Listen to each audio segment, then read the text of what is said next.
Hi, everyone. Welcome back to the Mount Fatima Podcast with your host, Fatima. Welcome to the haven of reflection where people from all over the world share God defining moments in their career, in their personal lives, and in culture. Today is going to be a little different. Today, I am actually going to have one of my really good friends and talented creatives from the UK join me in this conversation. My friend Ade Adesina is an incredible filmmaker. He is also a film producer and has worked on 2 Hollywood feature films, which is so incredible for him to have done, which I'm so proud of. And he has also recently started his own film production company called Heavenly Stories, where he features stories of those that have voices that haven't been heard before, and where he wants to bring their voice to the forefront in culture. Please join me today in listening to this conversation for episode 3 of the Mount Fatima podcast, and I'll see you at the end of the episode. Welcome back, everyone, to the Mount Fatima Podcast, where I and others share God defining moments from our personal lives, careers, and culture to inspire, encourage, and catapult you into your God given purpose. Today, I have a very special guest with me. I'm so excited to finally have him on the podcast because we've been trying for such a long time, but this is the perfect timing for the both of us. So I would like to welcome my friend Ade. Hello. Hello. Welcome, Ade, to the Mount Fatima podcast. How are you today? I'm well. Thank you for having me. Thank you for joining us. I'm so excited that you were able to join us today and that you gave me your yes, because we could have easily been like, you know what, it's okay, maybe let's try next season or whatever. But I think both Yeah. of us were determined to talk about this specific topic that we'll touch on today. And I think it'll help a lot of people. I think it will definitely help me learning from your experiences, and Yeah. hopefully people will be able to move forward in their purpose, whether it's creatively or whatever industry they're in. Absolutely. My hope is that they are inspired and helped. So today I am excited to talk about this topic that I think is important to talk about. I think we all go through these moments in our lives, but nobody really ever gives Yeah. us solutions. So we have to figure it out on our own. And although that's fine in, discovering yourself and discovering what works for you, I think it's also great to hear other people's experiences, because that can give us shortcuts to finding a solution and to getting out Yeah. of that place. So today in episode 3, I would love to talk about why I am stuck in the same place. Why do you think we get stuck in the same place that day? And In terms of um career, creatively, or just in life. I think in general, let's go there, because it happens in every area of our lives. Yeah, you know what? I feel like we get clouded by so many things, and we have so many things that we potentially wanted to achieve, but we don't have a lot of the time we don't have a structure of how to navigate towards our goals. For example, we may see something that we want to do, but we don't have the knowledge or the people around us to help us get there. So we end up sitting down, and you might wake up every single day and go, man, I wanted to achieve this, but for some reason I haven't been able to. I haven't been able to break through the line of, that next part of my calling or destiny that I feel like God has called me to do. Mm, I also feel, you know, as believers, God is asking us to continuously come to Him, and yeah. in coming to Him, we also have to be able to hear with our prayers. We have to be able to hear or see the people that He's put in place at the time for us to move Mm-hmm. to our next stage. So I feel like that's one, and then there's just a load of other things. Sometimes you can be stuck because depending on what you're doing, you might want to do something creative, for example, but you have to pay the bills, Mm, and you just can't get over that thing of having to work and pay bills and then try and implement this creative passion. I always say to people that because we are created by a creator and we're made in his image, we have that burning innate desire to do the same thing. Yes. And I 100%. don't think the way the world is structured is it's quite far from how we intended. So we are here as humans fighting this thing inside us to really create and continue, like God built these beautiful colors, continue to like maneuver them and place them in different ways for other people to see our creative vision. Mm-hmm. So, with life being life, sometimes that can be something that just holds us back and really makes us struggle in terms of like just going on to that next thing that we want to do. Yeah, I completely agree with those things. I think another thing that also can make us be stuck in the same place as ourselves, just in general, Mm-hmm. like Yep. other than outside forces or, circumstances, whatever responsibilities that we might have. I think our internal dialogue is huge. And which Amazing. is something that I've definitely have learned over the last, I don't know, maybe like 2-3 years. And that's something that I've been intentional about, Mm-hmm. kind of like reframing and reworking, because as far as like my personal story, a lot of that narrative that I can continue to tell myself, it comes from a place of like even my childhood. Mm. So it's been like ingrained in me for so long. So to undo that, now that I'm an adult and I want Yeah. to move forward in, my career, my purpose, and everything that God has called me to do, those things can come up, and Oh, like 100%. where did this come from? Like, I'm no longer 5 years old. Like, Mm-hmm. why am I reacting this way? It's crazy. So I think that's definitely something that also can keep us stuck in the same place. But like you mentioned, I think it's important to look outside of ourselves and look at the people that God has placed in our lives as resources of, help, and um to pull from their experiences, and also Yeah. clearly to like go to God and ask him for help. Yeah, it's like when you're talking about the internal dialogue, it's huge. I think because like you're right, because what will happen is we spend a lot of time talking to ourselves about things. Sometimes we even procrastinate on Yeah. ideas and we want to do something. And we're like, okay, you know what, maybe I'll try tomorrow, or maybe I'll call you could even have someone that you might be able to contact and be like, oh, okay, I don't want to trouble them, I'll call them tomorrow. And you can speak with people and you never ever say, I want to do. We spend more time talking about what we've done than what we really want to do. Wow. So it would be like, oh, we've done, yeah, I did this and I've done this. But it's that moment when you're like, if I express myself enough, maybe there will be an ear that hears me say, I really want to be part of something. And they're like, oh, Yeah. do you know what?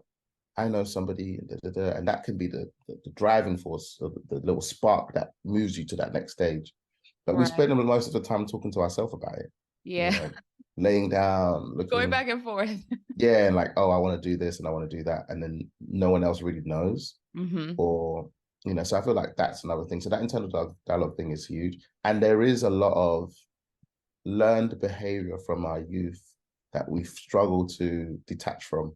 Yeah. Um, and that whole idea of relearning is not as simple because you go through life in like you go through the motions Mm-hmm. and you never really tackle the emotions. So the emotions that you dealt with as a child, the emotions that you still deal with, the things that you don't understand, and like some people might not like. Okay, for example, some kids go to private school, right?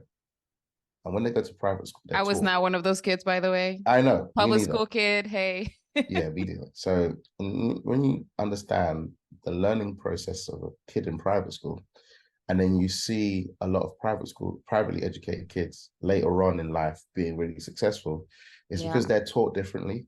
They're Mm-hmm. taught, and their mentality towards life isn't the same way as public school kids are taught. So they're taught to be entrepreneurial. And in order to be entrepreneurial, you must be a forward thinking person. You must understand how to connect and understand the concept of finance and all those kind of things. So, just like you and I being public school kids in our respective parts of the world, we are literally still also fighting that internal system that never taught us how to go forward and be the greatest part of you. Yeah. And we spent most of our time there, in those schools. So that internal dialogue that we're still having and are still struggling to push past is partly because of that barrier from our youth as well. You touched on how whenever you get an idea, you go back and forth, right? And you really aren't telling anybody about it. So the internal dialogue can definitely affect when you're stuck. And then you also mentioned that we spend a lot of time talking about what we have done and not necessarily what we want to do next. Yeah. But what we did, it took us to make a move, right? We got there because we were able to talk to somebody. We got there because we were able to actually make actionable steps towards that thing. So it's crazy that when we start something new or when we want to start something new, we end up being in that same place and sometimes we can't get over it. Why do you think that is? I always look back and I'm okay, because obviously I make films and I create visuals. Please tell the people what you do. You're incredible. So I started off making music. That's how I started.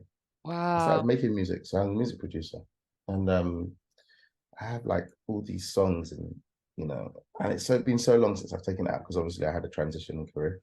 But and then what would happen is I would work with artists and then I'll endlessly talk about the music video that they could have, or the idea that they could have. So I went from being a music producer and still whilst producing music to being a producer of music videos and film. But I love film. So my heart and my soul was always in film. So what would happen is when I create, so when I was younger, my stepdad and I would always watch movies. And that was the one bond that we had. It was filmmaking. I was watching films and he'd watch black and white films and he would teach me about the importance of story. So then he would teach me about every element of your life. There's a story and how do you create a story, even if you were building, like he used to do a lot of DIY and he would always say there's a story in the way I'm doing this creation. So I went from that to like creating stories and just working with music artists in terms of their stories. And I was like, I want to make a music video, but I never wanted to be a music video. I want it to be like a story. I want it to be like amazing. So that's how I would work. So I went from that and then I went into doing short films and making films and God connected me with some amazing people who helped me further my career in that sense. And I got to do a feature film. I got to work on big things. And so that's pretty much like a film producer, director. And most importantly, as I said to somebody yesterday, I'm just a kid trying to repay God's faith in me. Wow. And so that's for the people.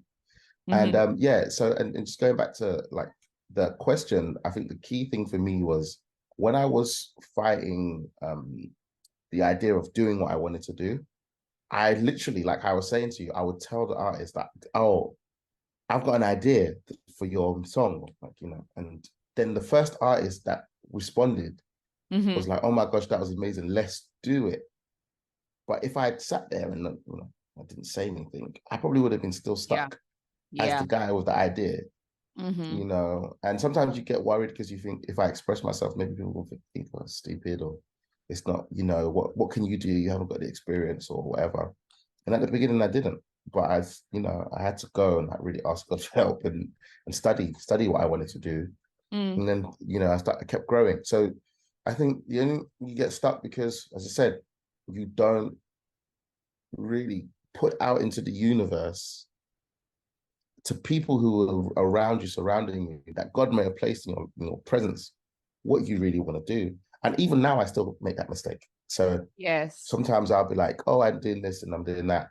And then what ends up happening is I realize what I've just done is I've stopped anyone from helping me go further, because what they think is, oh, you're here and you're absolutely fine and you're having an amazing life.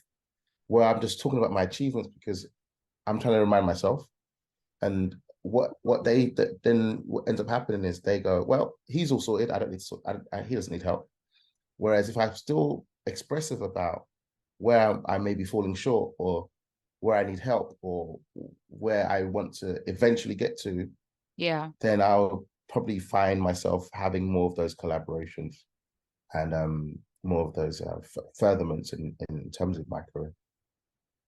That's really insightful. I think Yeah. one of the biggest things that I mean, like I'm learning from you is the fact that you value collaboration, and that even without collaboration, your purpose itself can't advance. Like you need other Yeah. people, because whatever you're doing is for other people. You're serving them Yeah. ultimately. You're offering what God placed in your hands, like your gifts, your Exactly. skills, your talents.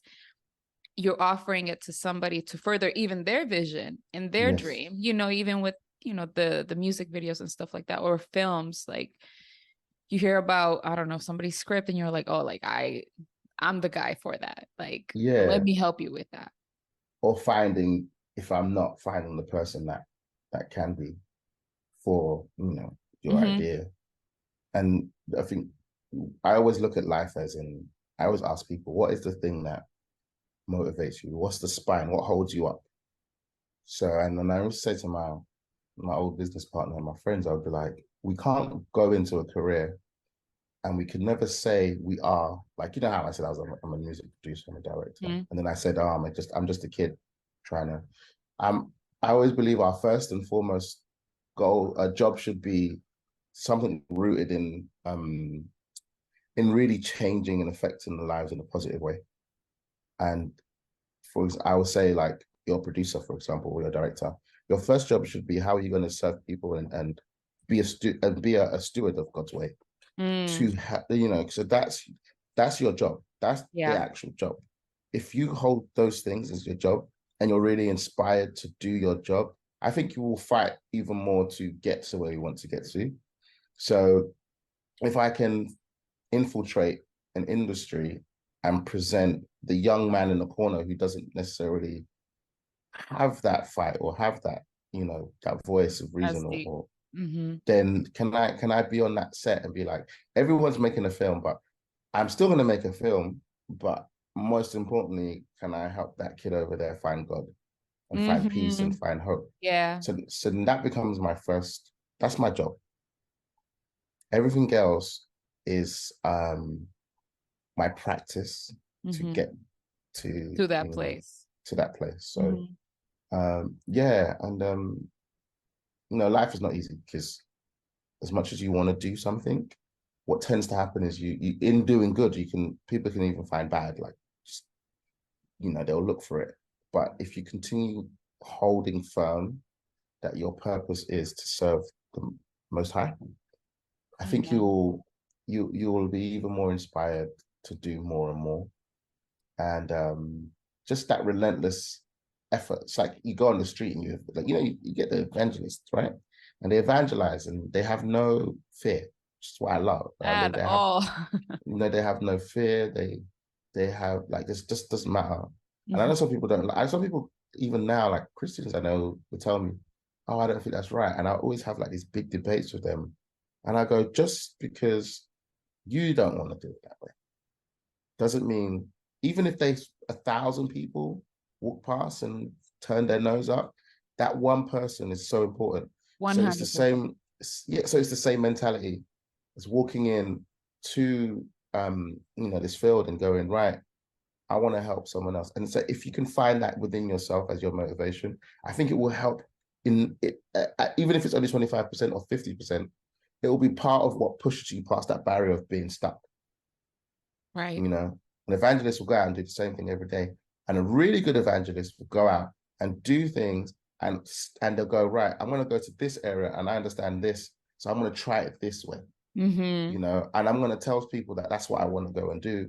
And someone might go, you know what, if that's what you want to do, let me give you a microphone, because I know you haven't got a microphone, so that's going to help further your voice. And it's the Right. same kind of thing I've been saying about really, you know, honing in to those things that God has put, those people that God has put around you, and those skills that you have inside that you don't even know you have. Mm. Wow. That's amazing.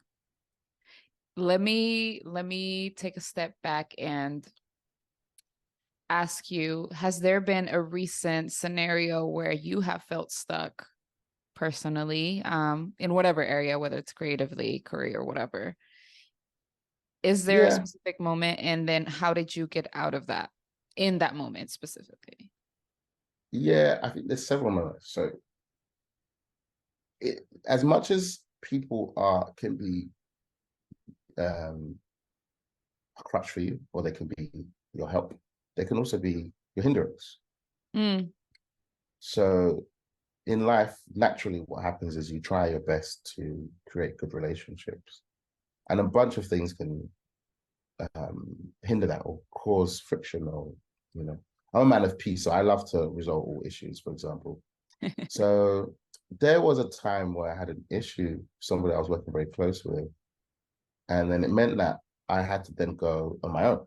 mm, And in that process, it was like really, I was really stuck, like trying to figure out. I was like, well, God, if you didn't want that, if this is going mhm. to end this way, then why did you take me there? And now, how do I figure this out? Because now I have to figure this out Right. on my own. And it was like, lots of ups and downs and heartaches and confusion and like moments of being stuck and just being still, like just not Hmm. to. And then it was like, that's when I had to really understand that no matter who is around, God has instilled something in you to do what He's asked you to do. And everything that you go through is for a reason. Hmm. And that purpose, that season that I was in, it was time for me to do something new. Well, not new, but like to do it in a new way. So it was really about me going forward and That's going, okay, good. so that was literally a moment I was stuck, and I just had to really go and realign with God and say, hey, how do I do it? So, that's when I rebranded. I had to rebrand myself, rebrand my company, um, and like search for ways, but also keeping steadfast in the purpose. Like, this is about how do I represent God in the right way? Even if I film a video on the street in New York and I put on my social media, I want Hmm. that to somehow represent God in the right way. So yeah, Hmm. that was the moment I was stuck, and having to get out of it was really fighting. And it was about changing the internal voice that I was having at the time, because your voice does change. You do have moments where you go, right, cool, I don't Wow. feel like I'm of any value, or I don't feel Mm, great, I don't feel this. And sometimes it's people that tell you that. People will tell you mm, bad things about yourself. And hmm. then you'll go, no, I rebuke it. And then at the same time, you're still fighting it as time goes by. So yeah, that was the time I was stuck. And it was just going back to God and going back to the purpose and being able to bounce back from that and, rebrand and to continue what I was doing. So, That's amazing. I think that's something that a lot of people can relate to, including myself, is just continuing to keep like what God assigned you to do as the main focus. And then like yeah. whenever seasons change, Mm. keeping that like as your anchor, you know? Yeah. And I think you also talked about the importance of being still. And Mm-hmm. because when transitions happen, or when, like people change, whatever, things change. And that's going to be Yeah. constant in our lives. So whenever we're faced and confronted with that, we always need something to keep us grounded, and in the Mm. purpose and your assignment is ultimately what keeps you grounded. So that was definitely something that I think people need to be reminded of. Yeah. Speaking of purpose, how did you discover like which way to like go about doing life, and and Ah. and following that purpose? Because your journey, obviously, like it didn't start by you automatically picking up a camera and being like, this is what I want No. to do. It started with music. Yeah. So what inspired you to even explore that area to get you to the point where you are now? It was as a kid that I was in love with music and film. Those are the only two things that I was, Mm, and sport. I did love sport, but I was not that, I was good, but not that great. And so my dad, like as much as we love film, my dad didn't see, not so much my mom. My stepdad was kind of in control, and he didn't see those paths as a thing for me. So I didn't ended up losing like the vision for it, and then I ended up being homeless, and a bunch of stuff happened, and I asked God, I was like, who do you want me to be? And then that's how I found out this the base of my faith. The base of my purpose was that, okay, God's answer to me was like, wherever you go, be a light for anybody that you be a light, and just whatever pain they have in that moment, be something or somebody who, and that, even if it's just for that moment, can pull that away from them and bring them joy. So because of that, being homeless and all that stuff, and then once I knew that's what I wanted to do, I had to find like my first ever job. Whilst I was homeless, it changed my life. And then it went from that to the sacrifice of going, okay, now I have to sacrifice enough time for this passion. So I was like, I always wanted to do music. And a friend of mine used to make music, but he refused to teach me. But Whoa. he had another friend who was like, he heard the conversation. He was like, I'll help you. Fast forward, that same person who taught me was an artist, and I ended up making music for him. So he taught Wow. me, I went away for like 7, 8 months. He taught me, I ended up making music for him. And we made this record, I sampled a Sade song called No Ordinary Love. And he made a song about the relationship between him and his dad. And it did really well. So then it went from that to making more songs. And I was producing for people in the States. And that time it used to be SoundCloud. Instagram wasn't really a thing then. Mm-hmm. And then he came back and he was like, I wanted another song. So with that same song, he's also the person I made the first ever music video for. Wow. So the same person I was talking about. So then that's how, and then that became the beginning of what is now a thing. And even before that, that same guy, I ended up, when you like life stops, I ended up in hospital for 2 months. One day my legs just stopped working. And that's a whole story for another time. And God was really keeping me still. I remember my pastor coming to the hospital and being like, God needs to keep you still because he's trying to tell you something. I was like, all right, bet, I'm gonna go listen to what he's saying.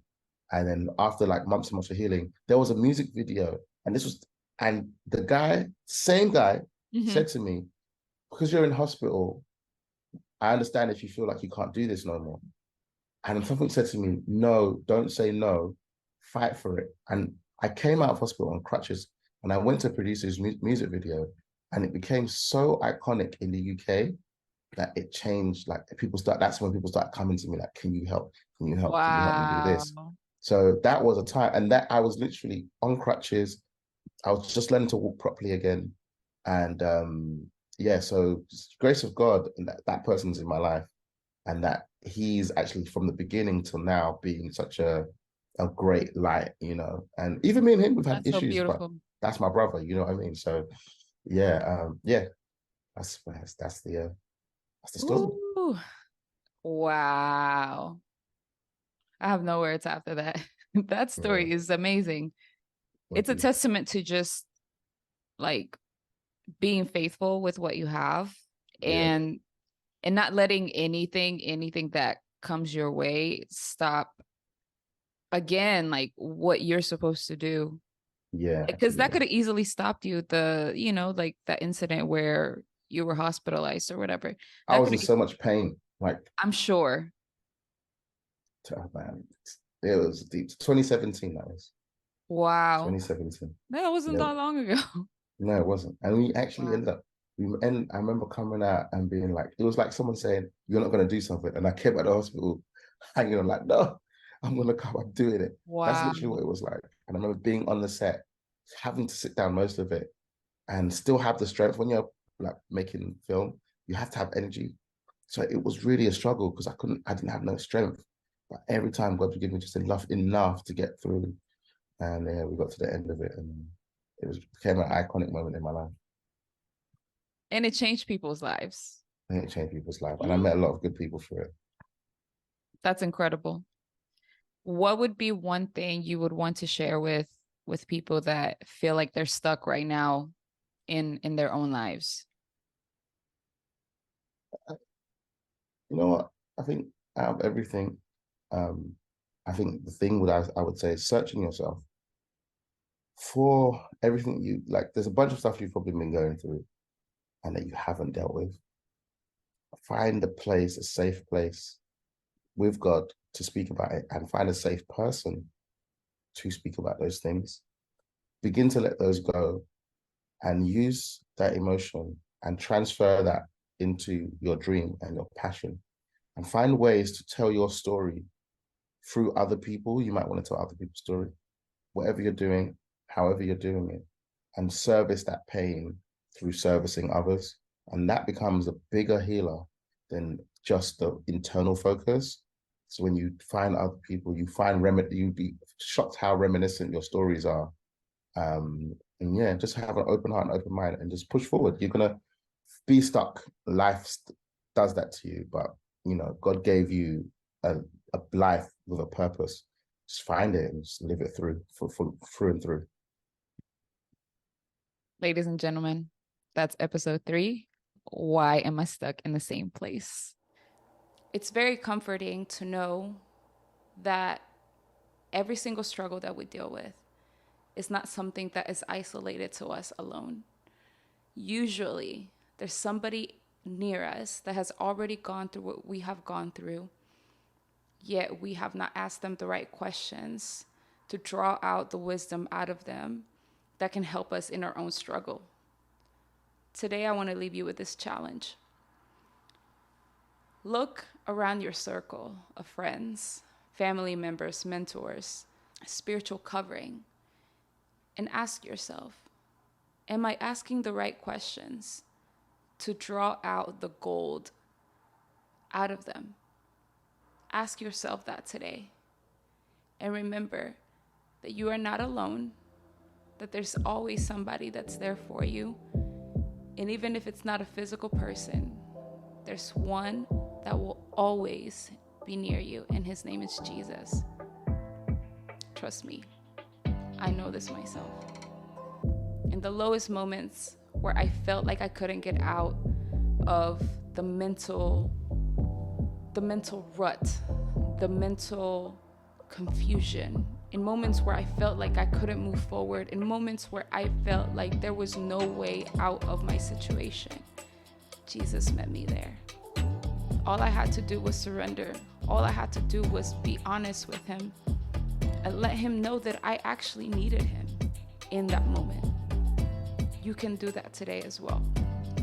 I love you, and I pray that you drew something out of this conversation yourself, as I did. I'll see you guys in episode 4 of the Mount Fatima Podcast with your host, Fatima.